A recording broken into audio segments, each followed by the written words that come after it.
अस्सलाम वालेकुम। आज हम बात करेंगे डीओवी और सीमिया में से बेस्ट ऑप्शन कौन-सा है। अगर आप इटली जाना चाहते हैं तो सबसे पहले आपको एक document of declaration of value या कीमिया की ज़रूरत पड़ेगी। तो डीओवी क्या है और इसके बारे में हम मज़ीद बात करते हैं कि इसको आपको कौन-सी स्टेज पे आपको हासिल करना होता है। डीओवी डिक्लेरेशन ऑफ वैल्यू एक ऐसा डॉक्यूमेंट है जो इटालियन वीज़ा मिलने से पहले रिक्वायर्ड होता है। कुछ यूनिवर्सिटीज़ ऐसी हैं जो आपसे जो है वो पहले माँगती हैं और कुछ यूनिवर्सिटीज़ ऐसी हैं जो आपसे बाद में माँगती हैं। पहले क्या होता था कि डीओवी के लिए आपको एक्सेप्टेंस लेटर की ज़रूरत होती थी, लेकिन अब इस्लामाबाद एम्बेसी ने ऐसा किया है कि जो है वो आप सिंपली अपना कोर्स का सिलेबस दिखाकर भी वो हासिल कर सकते हैं। तो डीओवी डिक्लेरेशन ऑफ वैल्यू जो है बेसिकली उसमें और कीमिया में क्या फ़र्क है और आपको बेसिकली कौन-सी चीज़ जो है वो ज़्यादा फ़ेवरेबल है आपके लिए, जो आपको एडमिशन में हेल्प आउट कर सकती है। सीमिया जो है it's also a good option, but recently जो उनकी वेबसाइट पे मैंने देखा है कि वो लोग ऑफ़र नहीं कर रहे simia. I don't know the reason, but ये है कि वो लोग अभी ऑफ़र नहीं कर रहे। स्टेटमेंट ऑफ कंपैरेबिलिटी या जो उनका होता है, एक स्टेटमेंट होती है जिसके थ्रू वो बताते हैं कि इटालियन कोर्सेज़ में और आपके कोर्सेज़ में क्या फ़र्क है, और वो ट्रांसलेट करके भी आई थिंक दे देते हैं।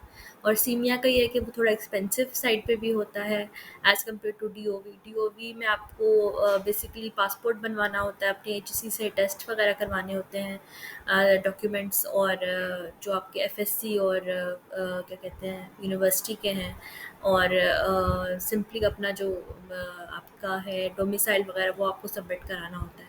It's comparatively it's less costly as compare to कीमिया, क्योंकि कीमिया की फ़ी आई थिंक 155 पाउंड्स के अराउंड होती है। और कीमिया की फ़ी अराउंड 155 यूरोज़ होती है, जो कि बहुत एक्सपेंसिव है। और डीओवी की फ़ी कंपैरेटिवली लेस है, लेकिन उसमें आपको पासपोर्ट वगैरह का जो आपका है खर्चा वो पड़ जाता है। पासपोर्ट फ़ी इज़ अराउंड 9000, अगर आप अभी देखें तो। अगर नॉर्मल फ़ी देखें, अर्जेंट इज़ अराउंड 12000।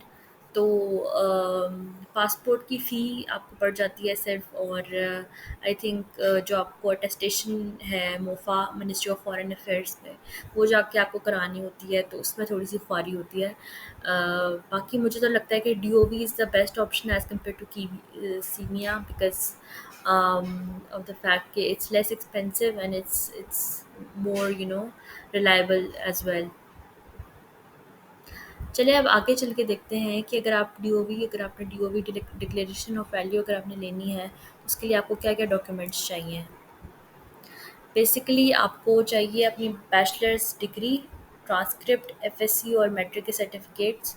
इनकी आपको कॉपीज़ चाहिए होंगी, और बेसिकली ये एचईसी से वेरीफाइड होनी चाहिए।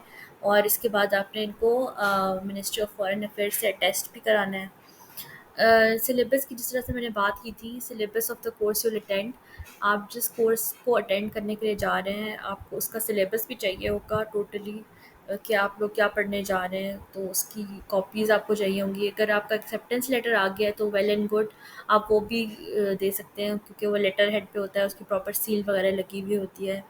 लेकिन अगर आपके पास वो नहीं है तो आप वो यूनिवर्सिटी से कह के या उनकी वेबसाइट पे भी होगा इवन, आप उनका जो कोर्स का सिलेबस है उनके लेटर हेड पे वो भी आप प्रेजेंट कर सकते हैं। अम, अच्छा, और ये जो हैं bachelors degree, transcript, FSC and matric certificates, ये आपके अटेस्टेड होने चाहिए एचईसी से, मोफा से, मिनिस्ट्री ऑफ फॉरेन अफेयर्स से।